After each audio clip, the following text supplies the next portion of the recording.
Hey, what's going on, everybody? Ed Reiner here, Daily Dose of Mind Stuff.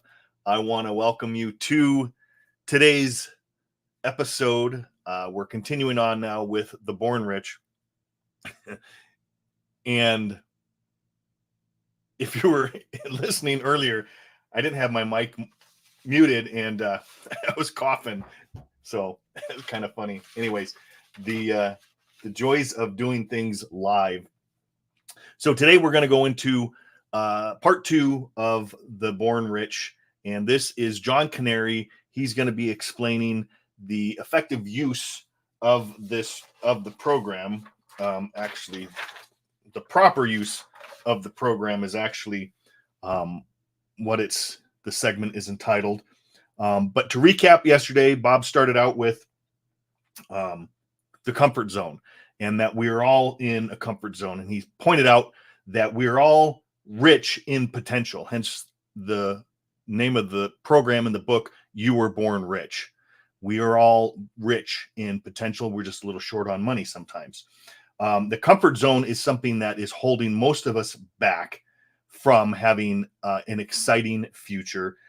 And the problem is that even though it doesn't hurt, it might actually even feel good to be in the comfort zone. So we want to evaluate where we are and know that with persistence, we can get to where we want to go. So let's go to John Canary for this segment, because this is a little bit longer one.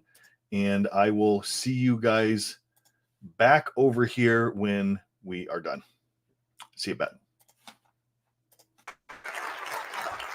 You know, anytime I start a seminar like this, I always like to start with the balls.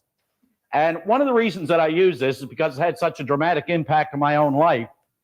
And I knew that this worked in a physical sense as I just took a look and stared at it, but I wasn't quite sure how it worked in every other sense. And I know many people that when they get an understanding of how this works, that if you put a little bit into life, you're only going to get a little bit out of life. In other words, if you want to spend a lot of time complaining about what's wrong in life, that's just about the only thing you're ever going to find in your life. I like to put it another way. If you want to look at the scientific side of things, they'll say that for every action, there is an equal reaction in the opposite direction. If you want to go over to the other side to see what the theologian has to say, or the philosophers, they'll tell you exactly the same thing. They'll say that as ye sow, so shall ye reap. And then there's a way that I kind of like to use it. And it works this way, that the only thing that can flow into your life or mine, whether it be in a financial sense, whether it be in your personal life, whether it be in your family life, one thing is for certain, that the only thing that can flow into your life is based on what's flowing out of your life. I know that any time that I have this sitting at home, and some of my son's buddies will come by, he'll always take them over. They'll say, "What's this?" And he'll take it and he'll say, "Well, you see, what this means, if you put a little bit in, you get a little bit out.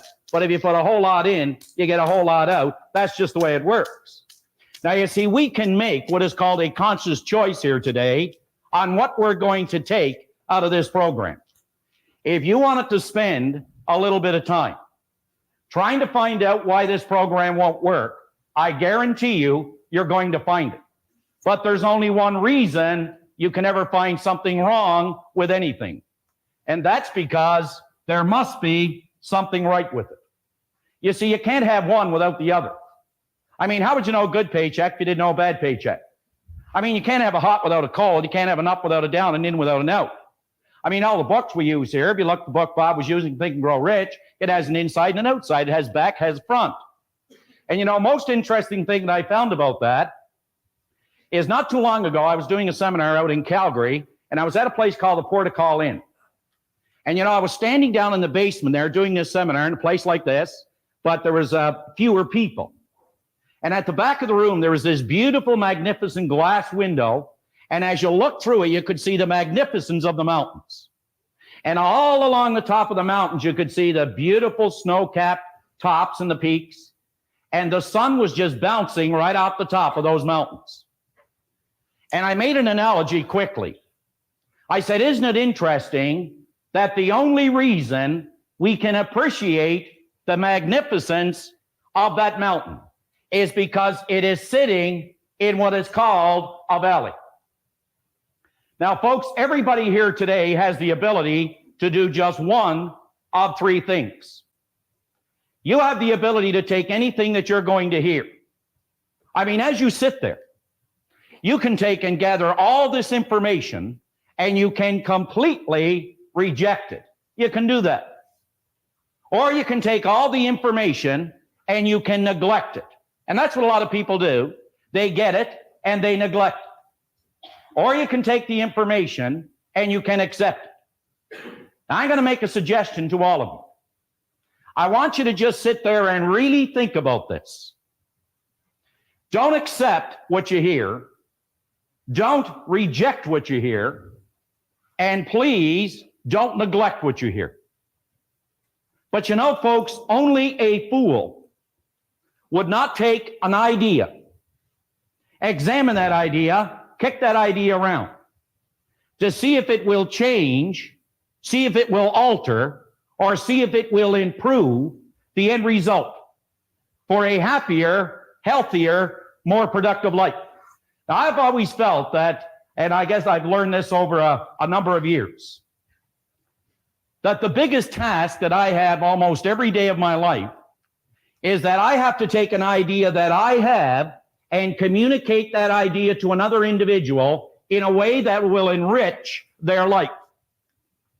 And you could say that that's not the easiest thing in the world to do, but you know, it is simple. And I guess the best story that illustrates this goes something like this. There was a professor one time showed up at a university like this one, and he walked in the back door and all his colleagues grabbed him.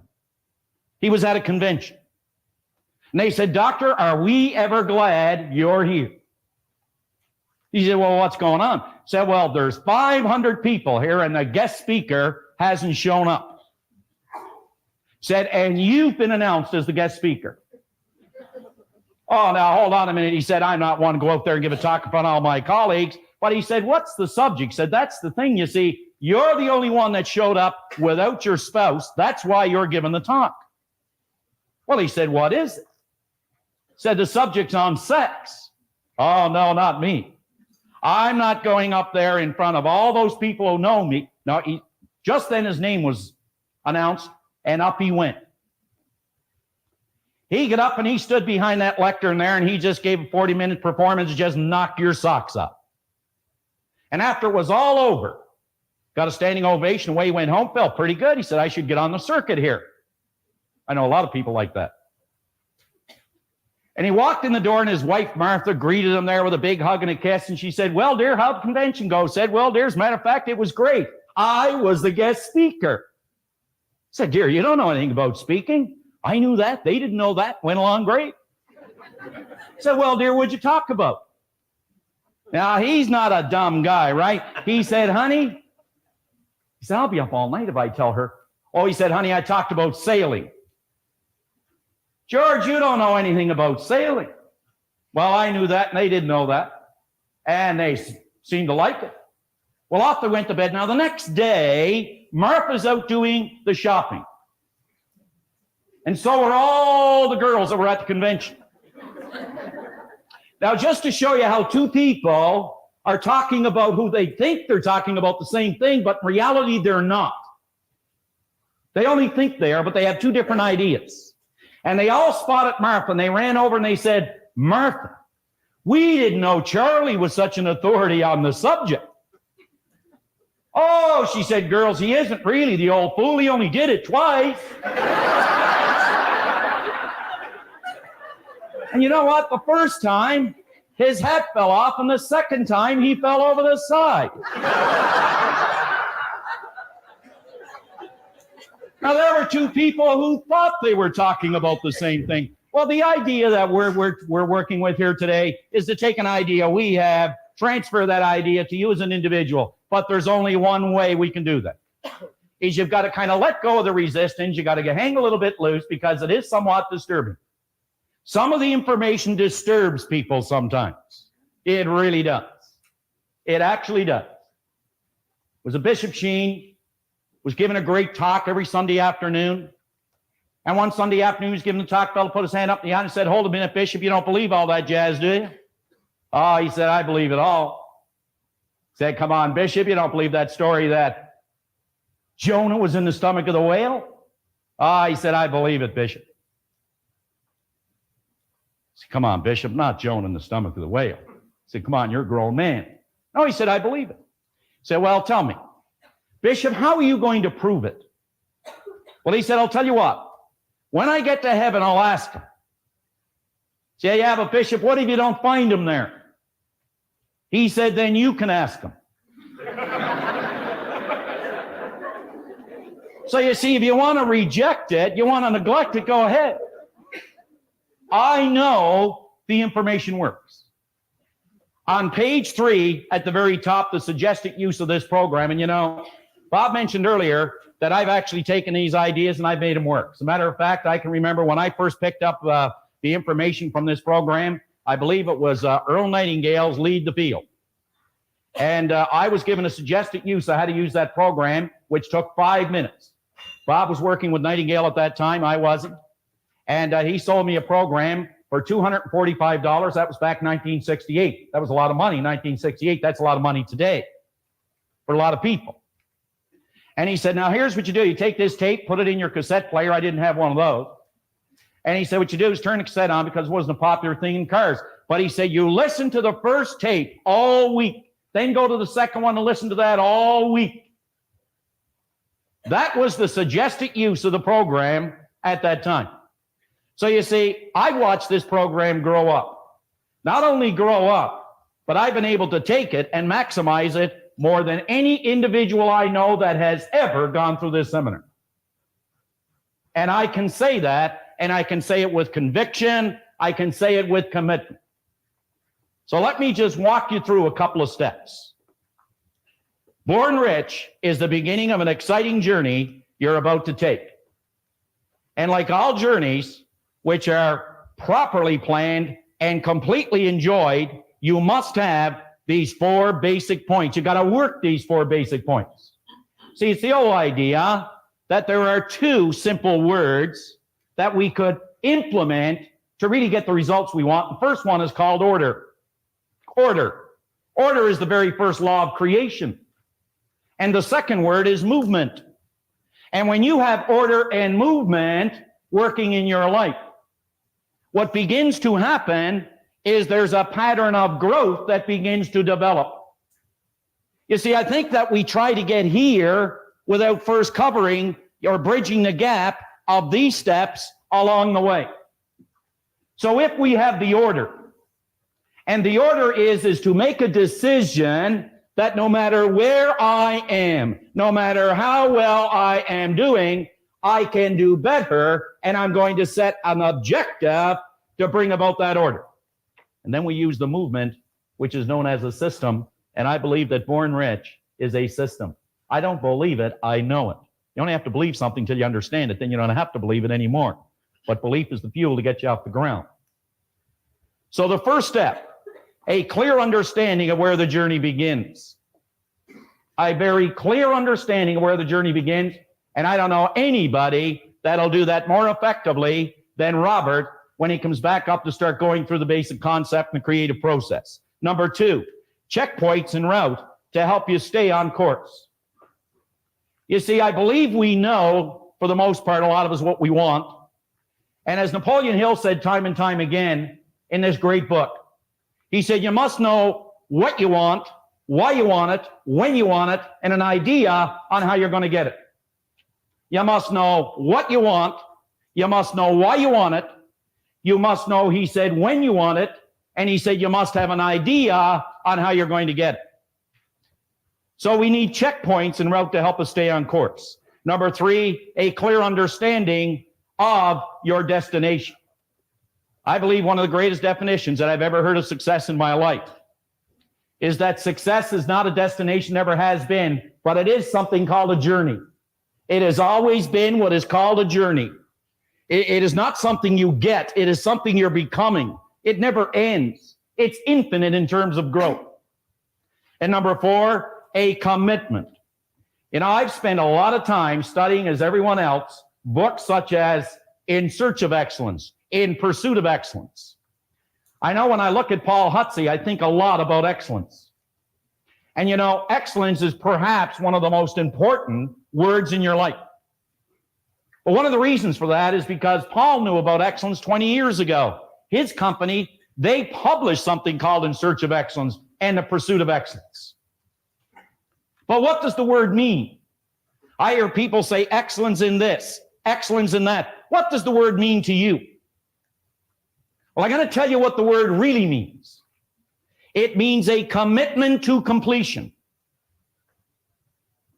Folks, you never, ever want to forget that. Excellence is simply a commitment to completion. The steps are not easy, but the understanding of the steps are easy. If you remember, it's a commitment to completion.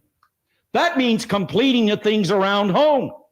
It means completing the things at your work. It means completing the commitments in your personal life. It's a commitment to completion. You will agree a person would be very foolish to tell themselves they are presently in Atlanta, Georgia, and their destination is Dallas. If, in fact, they were actually in Calgary, Alberta, with Dallas, Texas as their destination. Do you know how many people that are trying to set a goal, they don't know where they're at, consequently, they don't know how to get there? Unbelievable as this may seem, this is the classical error millions of people make philosophically with their lives. They are not completely honest with themselves when it comes to recognizing where they presently are. Where they presently are. Honest answers to every question and serious consideration to every exercise and suggestion will clearly indicate 3 points.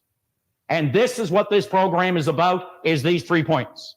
Where your journey begins. That's number 1. Number 2, the mental adjustments that must be made. The mental adjustments that must be made. Let me give you an example. Anytime working with a young person, I just love working with young people. They only have to understand what a mental adjustment is, and they'll make it quicker than you and I. Are you aware that your kids, they only have to what is called make up their mind. You and I have to change our mind.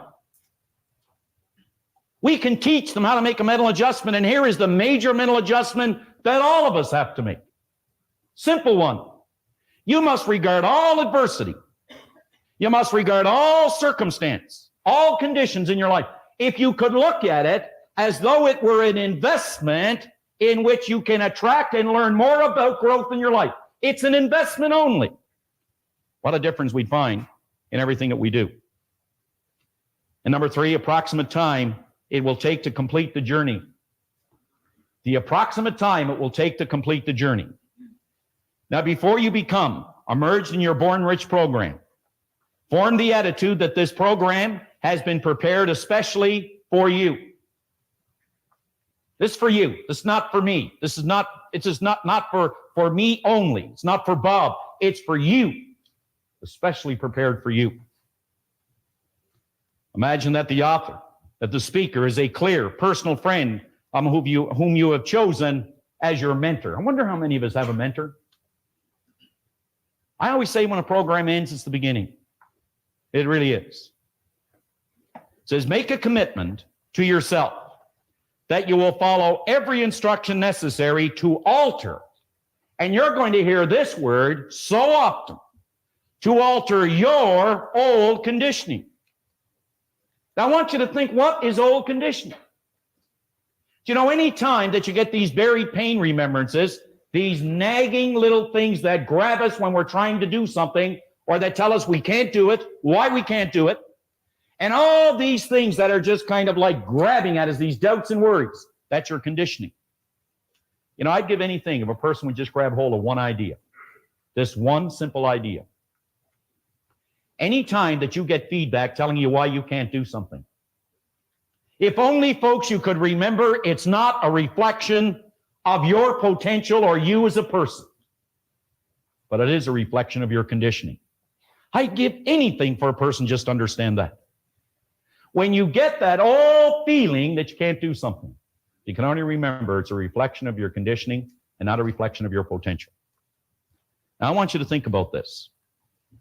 Everybody is familiar with the great Bruce Lee, perhaps the greatest martial artist that ever lived. And you know, he was also a great teacher. And very often they'd come to him and they'd say, could you tell us, Master, how we could be a great martial artist like you? Now, he would take him out into a little gym and he would go through some of his moves. And what he was doing is he was trying to find out where they are.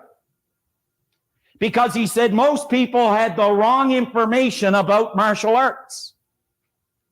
Just like many people have the wrong information about this word, success. This word success, this progressive realization of a worthy ideal. And after he'd take them through the little exam, he would sit down at a table, he'd put them on one end. He'd sit on the other end. And he'd put in front of them a glass of Coke. He'd say, I want you to look at that and let it represent. Think about it now.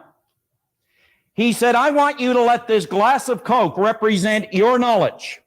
This is what you know to be the truth. And he said, I want you to let this clear water represent what is the truth. This is my knowledge. This is what I've learned. And he said, this is what you want from me. This is what you want. I want you to think about one step here. How often have we looked into the lives of other people and we see things that we truly admire? We look at maybe their person, what I'd give to be like that individual. We look at what they have and we say, what I would give to have what they have. We look at what they do and we say, what I would give to do what they do. Folks, if we only knew, what we're looking at are nothing more but our own rejected thoughts. They accepted thoughts that we have rejected. So this is what Bruce said. I can't give you my knowledge because, you see, there's too much of yours. However, he said, if you are prepared to let go of yours and make room for mine, then we can work together. But as long as you hold on to this, I can't give you this. Think about it. Are you prepared to let go of what you've learned? And by that, I don't mean to just cast it aside, but to examine it. And to take a new idea that you will hear in 2 days here. A new idea. And to examine that idea, entertain that idea, to see if it will change, alter, and or improve the end result for a happier, healthier, more prosperous life. If you're prepared to do that, this program will really, really work for you. Will really work for you. Would you go back to the book with me, please? Second last paragraph. Rather than merely listening to the messages, questions and exercises, think. Think deep, penetrating thoughts. Ask yourself, what does this mean to me? How can I apply this idea to my life? Remember, not how can I apply it to someone else's life. How can I apply this idea to personal growth and development in my life? Because the simple basic laws of life are create or disintegrate. We're either moving forward or we're going backwards.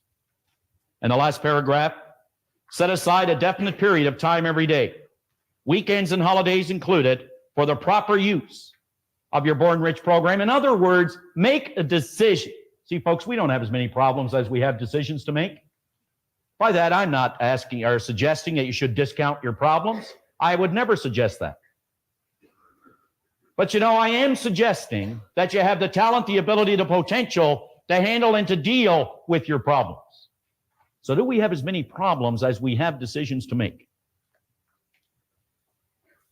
It says, for the proper use of your Born Rich program, you must set aside different times to work with it. You eat every day to nourish your body. Look at your Born Rich program as a form of healthy nourishment for your marvelous mind, and use it daily until its use becomes habitual. Until its use becomes habitual. Now, in 2 minutes, I'm going to bring Bob up to go through the basic concept, which is the real star of this program, is what you're going to see on the board. It's what it's all about. The first time I was introduced to this concept, believe me, it hit me. I had such impact on me. Didn't change anything right away, but it showed me a way to do it. In 1973, I had something written on a goal card.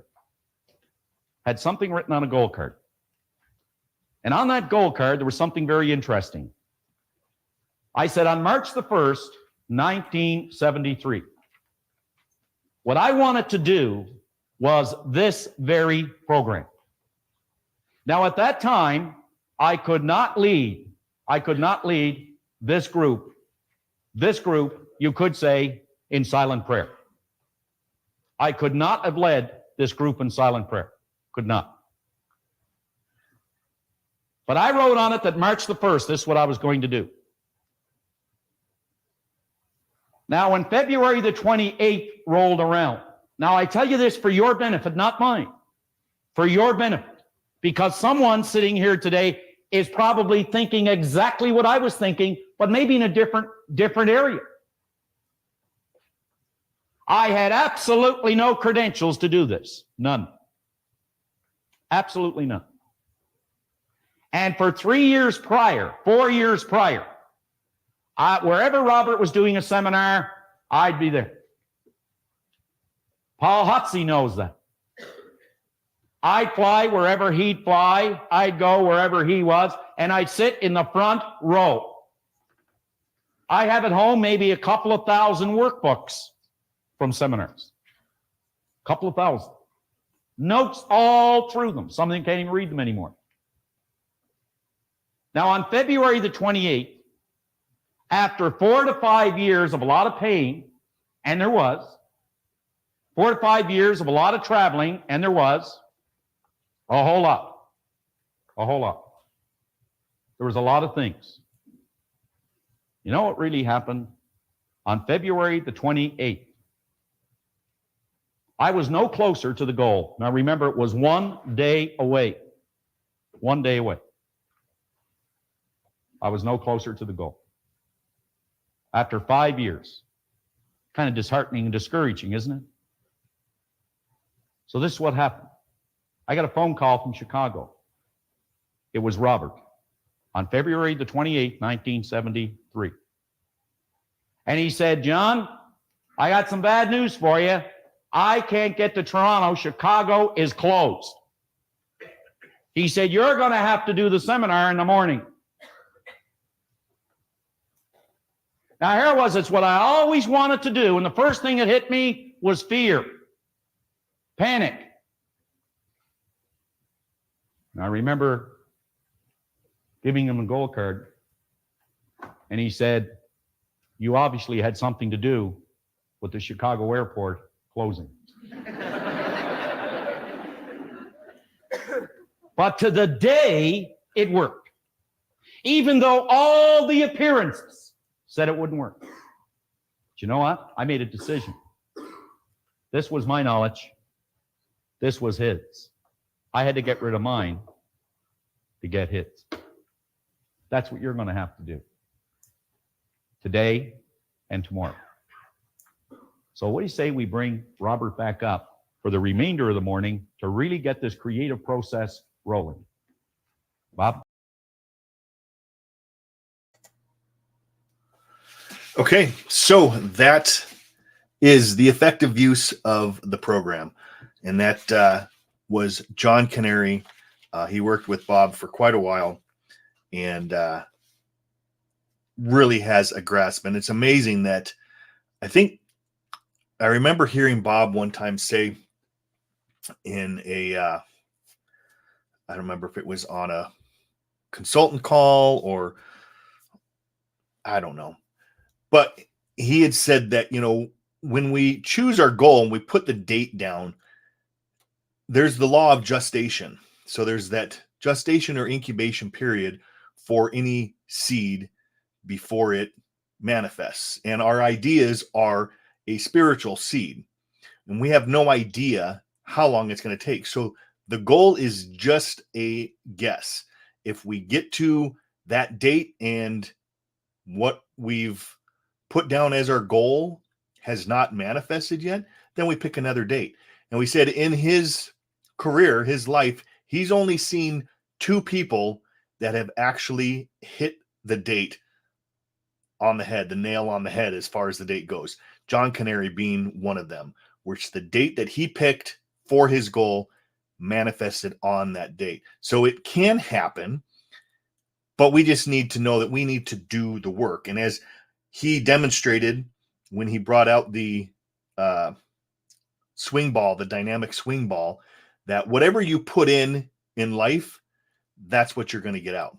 So that basic law of cause and effect we've talked about. What you put in, you're going to get out. So if you're going to put a lot in and put a lot of effort in, you're going to get a lot back. It's always going to be equal and opposite, the action reaction. So as we're studying this and going through, and you're watching these videos that I do here, these lives on the Daily Dose of Mind stuff, put a lot of effort into it. You're going to get a lot out. You can take these ideas, and like he said, you can take all of the ideas that they're going to go over here, and even the ones that I share or we have on here, and you can do one of 3 things. You can accept it, you can reject it, or you can neglect it. You can do any of those because in our conscious mind, right? In the conscious mind up here, we have the ability to accept or reject. Or we can neglect it and just throw it out. But as he said, you'd be a fool if you weren't to take that idea and kick it around and see if that idea is going to move you in the direction of where you want to go towards your goal. Is it going to have an impact, a positive impact on your life? Because once you accept the ideas, they move into the subconscious mind down in here. And that's where magic starts to happen, because this in here is where our paradigms reside. This in here is where our self-image is. This is the feeling part of the mind, which controls the vibration of the body and how we act. So as we're going through this, don't accept it. Don't reject it. Don't neglect it. Take the idea, open your mind, and see if these ideas will fit into what you're wanting to do with your life. And he said, there's certain steps during this program that we have to take. And he quoted on Think and Grow Rich. He said, you must know what you want. You must know when you want it. And you must have an idea of how to get there. You must be willing to do what is required to get there. So you have to ask, am I willing and am I able? And everything that Bob's going to be going over and John are going to go over during this series is basically going to show you that, yes, you are able. We have deep reservoirs of infinite potential within us. You're able to do anything that you believe you can do. The key is, are you willing to? Are you willing to do what is required? So I hope you enjoyed that segment. Tomorrow we get into, Bob's going to go into the picture of the mind. We've kind of laid down the framework, the foundation a little bit. We're going to go on some more foundational principles, but it's going to start to get a little bit more meaty as we move forward here. So I hope you enjoyed this session. We will be back again tomorrow. Maybe similar time. I'll post it ahead of time so you guys can see when we're going to go live. And otherwise, have a great rest of the day. Watch this session again and start to think, what is it that you want? Start to come up with a goal. If you could have anything, what would you go after? And don't at all limit yourself and think of why you can't have it. Don't think those thoughts at all. Just think, if I could have anything, if there was a magic genie, which this is a magic genie, and they could wave their wand and give me anything I wanted, what would that be? And start to think on that level. So I hope you guys like this. Tomorrow, bring somebody with you live. Share this, like, subscribe, follow me. Request to be joined unto my private Facebook group where I've got some things planned later on the month that you won't see anywhere else except in that group. And you guys have a great and wonderful rest of the day. This is Ed Reiner with your daily dose of mind stuff. We will see you tomorrow. Peace. God bless.